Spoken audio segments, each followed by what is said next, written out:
Salut à vous! Salut, salut! Alors aujourd'hui on vous emmène faire une activité particulière à la Cappadoce que tout le monde connaît. Les montgolfières. Alors tenez-vous, on vous emmène avec nous.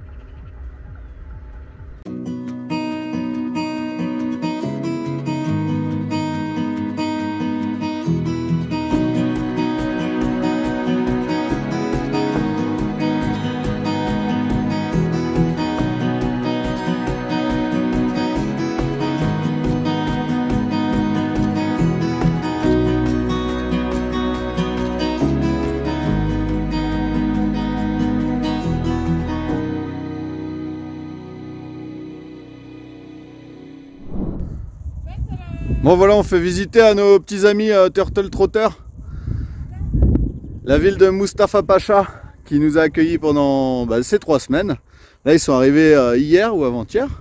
Ah mon Nico? C'est à couper le souffle hein. Ouais, là t'as été magnifique avec ce décor derrière.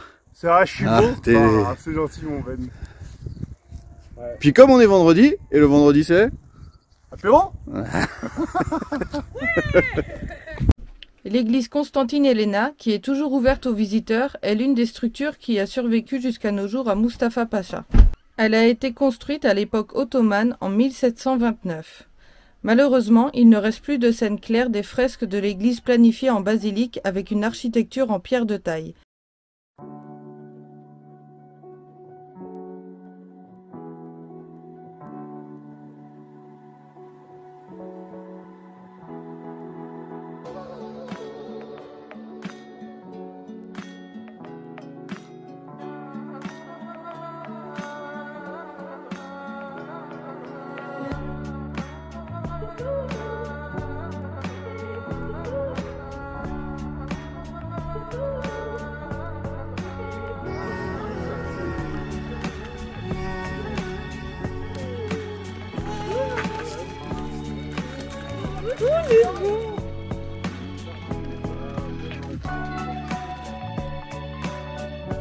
Mustapha Pacha est un ancien village grec qui s'appelait Synassos dans l'Antiquité. Mustapha Pacha, l'un des endroits les plus naturels de la Cappadoce, se trouve à 6 km d'Urgup et à 25 km de Nevşehir.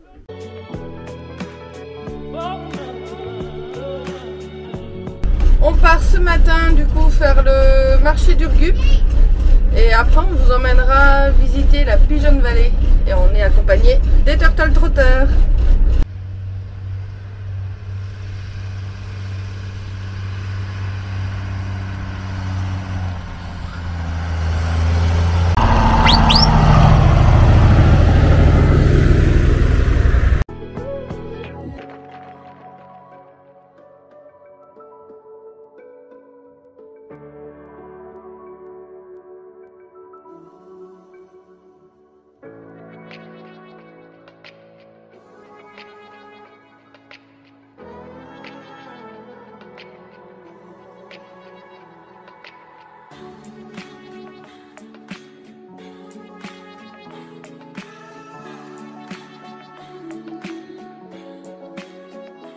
Ça y est, nous voilà arrivés dans la Pigeon Valley, près de Ushizar.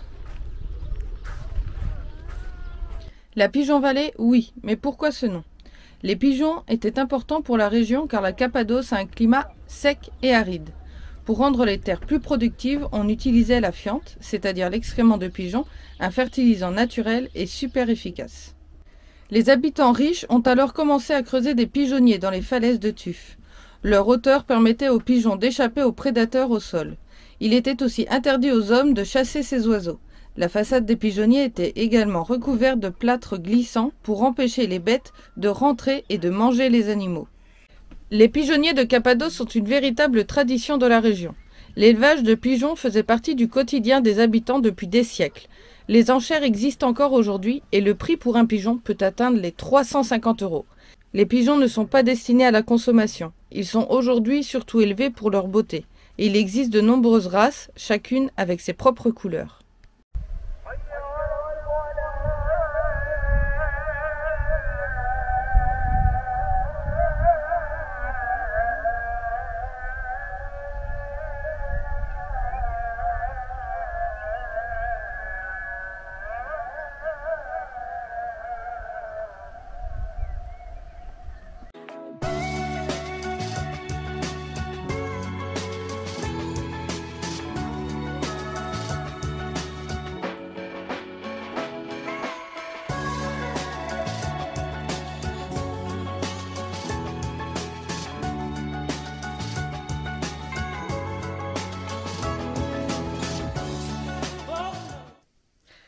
Ça pique ce matin.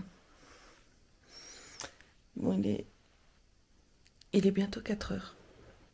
Et j'ai mis mon réveil. Parce que ça y est, aujourd'hui, on va faire un vol en montgolfière au-dessus des Cappados.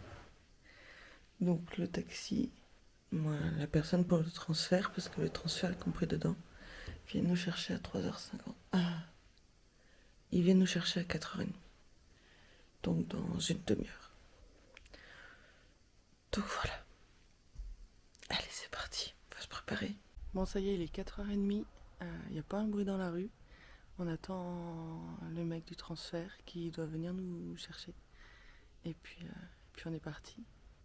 Mais là, il fait pas froid du tout. C'est impressionnant. Alors, on s'est bien couvert quand même. Mais bon, on verra là-haut. Il fera peut-être plus froid là-haut. Mais là, en tout cas, il fait bon. Bon, bah, ça y est, il arrive. On y va, on prend la route ?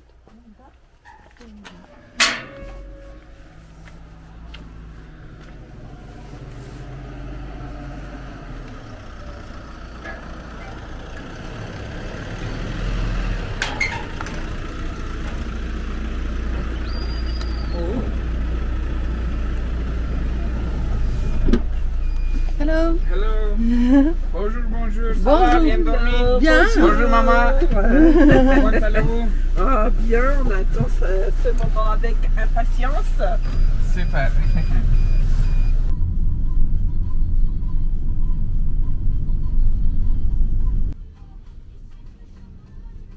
Bon, je pense qu'on va être énormément de monde parce qu'on fait que de voir passer des paniers de montgolfières et des minibus. Et c'est vrai que ça fait une semaine qu'il n'y a pas eu de vol de montgolfière à cause du vent. Donc je pense que là, il va y en avoir beaucoup et ça va être d'autant plus beau du coup. Je pense. Donc là, on est arrivé au site où les montgolfières décollent. Sauf que c'est pas sûr qu'on vole aujourd'hui parce que le ciel il est noir qu'ils disent. Donc il y a beaucoup de nuages. Donc on est en train d'attendre voir si on vole aujourd'hui ou pas. En attendant, ils nous ont offert une petite box pique-nique qu'ils nous ont dit. Donc je vais vous montrer ce qu'il y a dedans.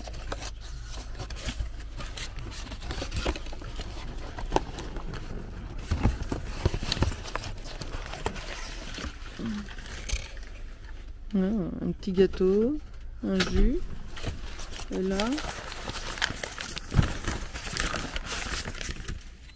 un petit pain turc. C'est formidable. Donc tout ça en fait est compris en fait dans le prix. Il y a le transfert, il y a le petit pique-nique et puis il y a un verre de champagne qui est offert à la fin. Donc voilà, donc maintenant on n'a plus qu'à croiser les doigts pour qu'on puisse voler aujourd'hui.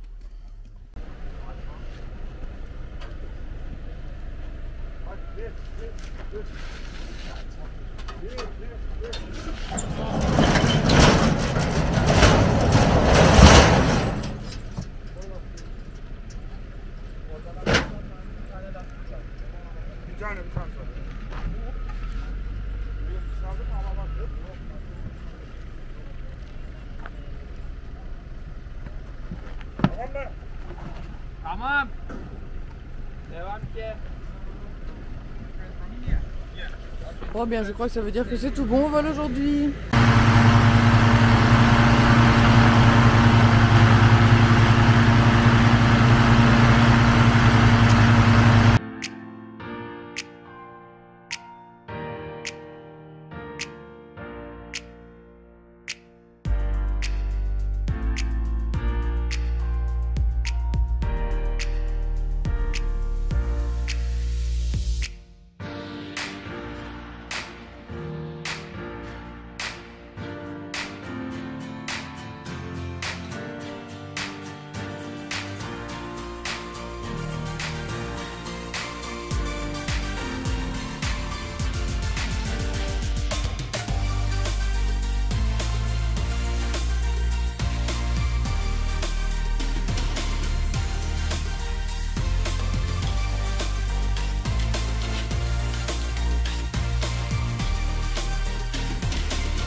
savoir que nous on peut pas partir.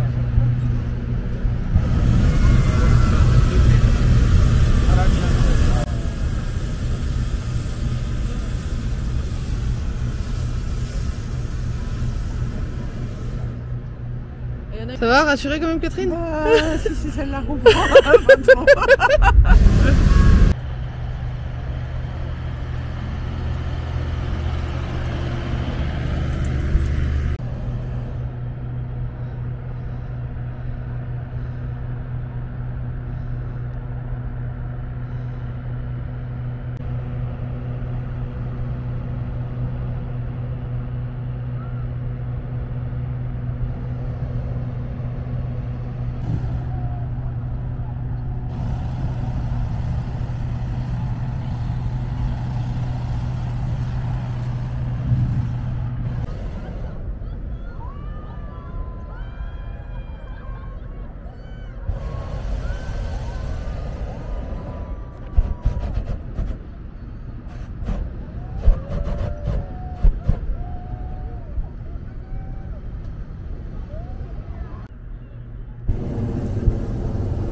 Je sais pas ce qu'ils font.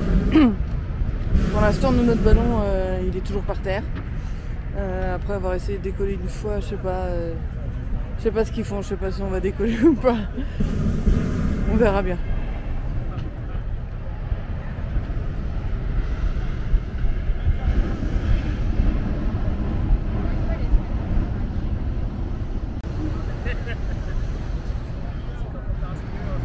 Il bascule le panier.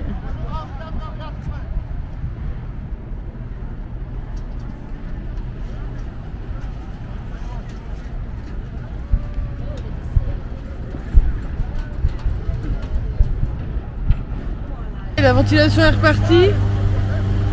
On y croit pour ce coup-ci. Bon, en tout cas, tout le monde vient aider. Donc c'est plutôt bon espoir.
On est parti.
Soğudu hocam.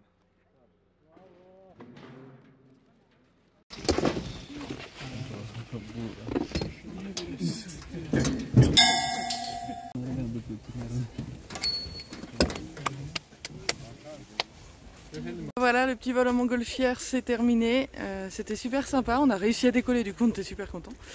Et voilà, vous n'hésitez pas si vous allez dans les Cappados, c'est vraiment une expérience inoubliable je pense. On voit les Cappados comme on ne peut pas le voir autrement et c'est vrai que c'est cher, c'est un budget, mais je pense vraiment que ça vaut le coup. Alors n'hésitez pas, et même pour ceux qui ont le vertige ou quoi, ça fait...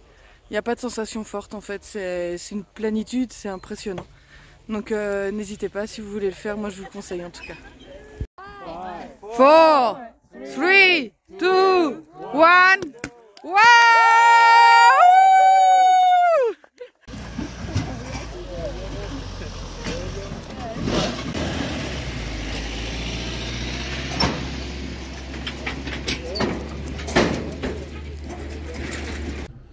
Alors voilà, il est 5h30, on a bougé en camion avec ma maman pour une petite expérience camion. On a été se poser sur un spot où les montgolfières décollent.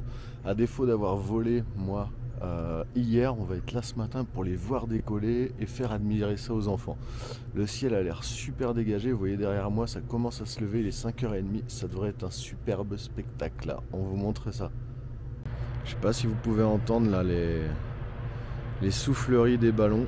Vous pouvez apercevoir en face la ville de Gorem.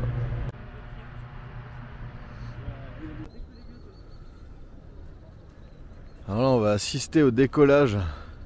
Soazic, ça te fait quoi hier? T'étais à l'intérieur?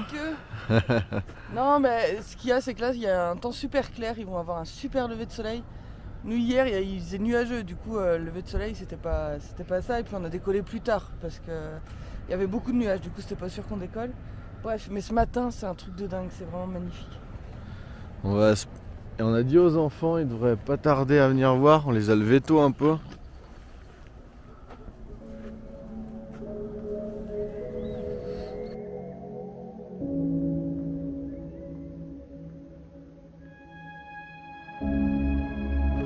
Alors là il y a Tim, il y a un Allemand qui mixe.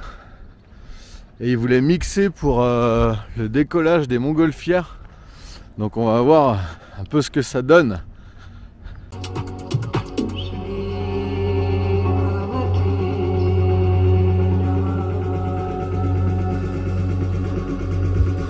Regardez celle-ci, comment on est tout près. C'est fou.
Bon bah voilà, la Cappadoce c'est fini pour nous. Ça y est, c'est terminé. Après 3 belles semaines, il est temps de partir.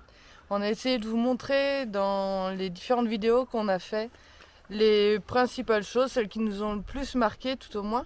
Mais il y a encore plein de choses à voir, à visiter, c'est impressionnant. Parce que la Cappadoce c'est petit en plan géographique, mais c'est tellement immense en visite qu'on a essayé de faire un maximum et de vous retranscrire ça dans nos petites vidéos. Je vais comparer ça un peu à un feu d'artifice en fait. Tu as le feu d'artifice qui est déjà magnifique, ça c'est la Cappadoce. Et puis tu as le bouquet final. Et nous le bouquet final, bah, c'était les montgolfières, vu d'en bas comme vu d'en haut. C'est pour ça qu'on a voulu garder ce moment-là aussi pour vous comme point final. Maintenant ici on a repris la route. Ouais. On est direction la Géorgie. À l'heure où on vous parle, on passera la Géorgie cet après-midi. Voilà, c'est ça. Et on doit vous dire qu'on a ramené un petit souvenir avec nous de la Cappadoce. Mais qui est cette boule de poil? Hein? Alors cette boule de poil, elle est arrivée avec nous devant notre porte en fait. Hier. Et on aime trop les animaux. Et en fait on a fait le tour d'ici du pâté de maison, personne ne la connaît. Je pense que c'est une femelle de 2 mois. Du coup là on est parti à Urgup.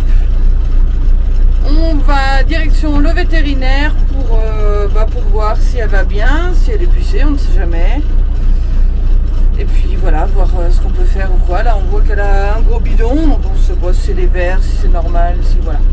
On va faire un petit bilan sanguin, enfin voilà, on va faire tout ça. Et puis on va voir ce qu'il en est. 24 kilos. 20. Ok. Eh bien je crois que ça y est, nous avons craqué. Bon on arrête là, hein, c'est promis, hein, parce que... Mais comment vous voulez ne pas craquer, hein? Regarde. Bon oui. Donc nous vous présentons Twixie.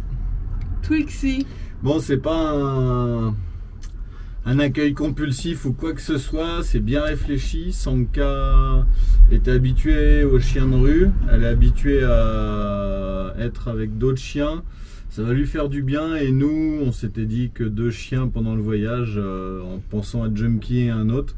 Là c'est 2 autres, mais voilà, ça fait 2 compagnons pour le camion et c'est très bien. Il n'y en aura pas plus, mais là on pouvait pas la laisser repartir. Bon, et puis ce qui nous a rassuré, c'est que c'est pas une berger d'Anatolie, hein, elle va faire 25 kg, donc ça va être à peu près la taille de Sanka, donc c'est très bien. Les deux seront ensemble et pourront jouer autour du monde. Pour les promenades, etc., ça va être au moins à 2, ça va être bien parce que Sanka recherche toujours les autres chiens. Parce qu'elle était habituée, donc voilà, elles vont faire une bonne petite équipe. Bon, ben maintenant, on va l'annoncer aux enfants. Et bon, je pense qu'ils le savent plus ou moins, mais quand on est parti, Alban il s'est mis à pleurer en disant non, mais non, maman, je veux pas qu'elle parte. On lui a dit bah, on va voir si on revient avec ou pas. On ne sait pas encore, on ne savait pas si elle était pucée ou quoi que ce soit. Donc voilà, on va annoncer tout ça aux enfants, je pense qu'ils vont être contents.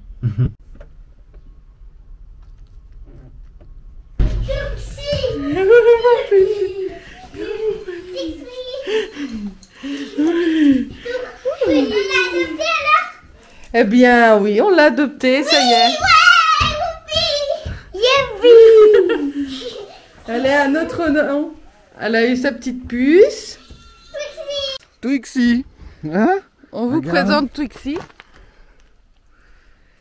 Et ouais, c'est un petit bébé qui est venu toquer à notre porte, qui était toute seule. Quand on était en appartement. Qui était toute seule, sans frère et sœur, sans maman, sans personne. Et dès qu'on la lâchait à l'extérieur, elle revenait aboyer à notre porte. Et voilà. Et je crois qu'elle nous a pris et elle a pris Sanka pour sa maman. C'est ça. Et donc on n'a pas pu la relâcher, donc on a été au veto faire le nécessaire. Et voilà un nouveau membre des petits du en roue libre. Oui. T'es contente? Oui. Elle est trop mignonne. Bah oui, regardez ça. Donc voilà, Twixy fait maintenant partie de la famille. Donc on part à 6 dans Marius, direction la Géorgie. La Géorgie s'ouvre à nous. Allez, ciao, bye bye, à la semaine prochaine. À la semaine prochaine. À la Bisous, bisous. semaine prochaine.